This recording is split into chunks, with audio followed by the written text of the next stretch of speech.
কেউ কেউ বলছেন যে এইবার তারের মতন সোজা হয়ে যাবে বাংলাদেশ, যেমনটা 1-11 সরকারের সময় হয়েছিল। দেখেন, 1-11 সরকার নিয়ে আমরা সবাই আলোচনা সমালোচনা করি, কিন্তু তখন মনে হয় আমি অনার্স ফার্স্ট ইয়ারে পড়তাম। তখন এর একটা ঘটনা বলি।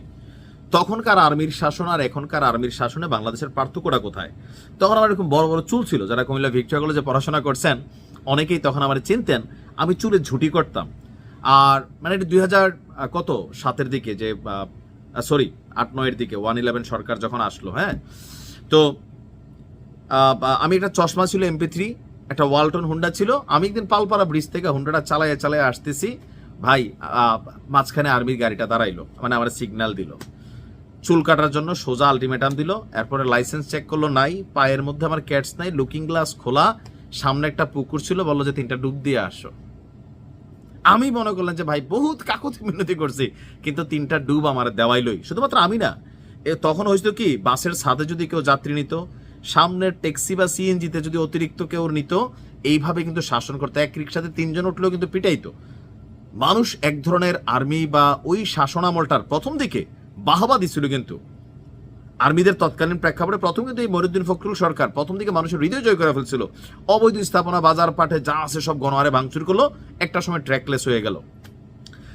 এইবার আমাদের সেনাবাহিনী কিন্তু মাঠে আছে গত 15 মাস ধরে, কিন্তু কিছু কিছু এলাকায় এরকম ডর ভয় থাকলেও অনেক এলাকায় সেনাবাহিনী যে মাঠে আছে এটার ইফেক্ট আসলে পড়ে না। যদিও সেনাবাহিনী খবর পেলে সাথে সাথে যায়, কিন্তু সেনাবাহিনী মাঠে আছে, ঘটনা ঘটতেছে। এখন এই যখন পরিস্থিতি, তো এই যে জাতীয় নির্বাচন ডক্টর ইউনূস করবেন, তো তিনি কতটুকু ফ্রি অ্যান্ড ফেয়ার নির্বাচন দিতে পারবেন? এখন প্রকাশ্যে মপটপ হয়, একটু কমে আসছে, কিন্তু আটকানো তো যাচ্ছে না, গুলি করে মেরা ফেলতেছে মানুষ, অনেক কিছুই ঘটতেছে গত 1.5 বছরে। এগুলা কি কমছে নাকি বাড়ছে? এই সরকার আসার পরে কেন হচ্ছে? তার মানে মানুষ কন্ট্রোল না, মানুষ আইনের মধ্যে থাকা লাগে, শাসনের মধ্যে। ছাইরা দিবেন আউলাইব, আর জাতে তো বাঙালি। এখন এই আউলাইন না জাতিরে ঠিক করার জন্য যে সিদ্ধান্ত নেওয়া হয়েছে গতকালকে রাতের মিটিং এর পরে, আমার কাছে মনে হয় খুব বেশি কাজে দিবে না, তবে রানিং অবস্থা থেকে ব্যাটার হবে। এখন আবার ব্যাটারও হইতে পারে কখন, যে সেনাবাহিনীর প্রতি এখন কি হার্ড অ্যান্ড রুলস করার জন্য কি কোনো রুলস আছে, যে তোমরা হার্ড পর্যায়ে থাকো মাঠে, নাকি ঢিলাঢালা পর্যায়ে? আমার মনে এখন ঢিলাঢালা পর্যায়ে আছে। হার্ড হইলেই সেনাবাহিনীতে একটা পাবলিকের মুখ বের হয়ে যাওয়ার কথা, কিন্তু এটা হচ্ছে না। তবে নির্বাচনের আগে হবে।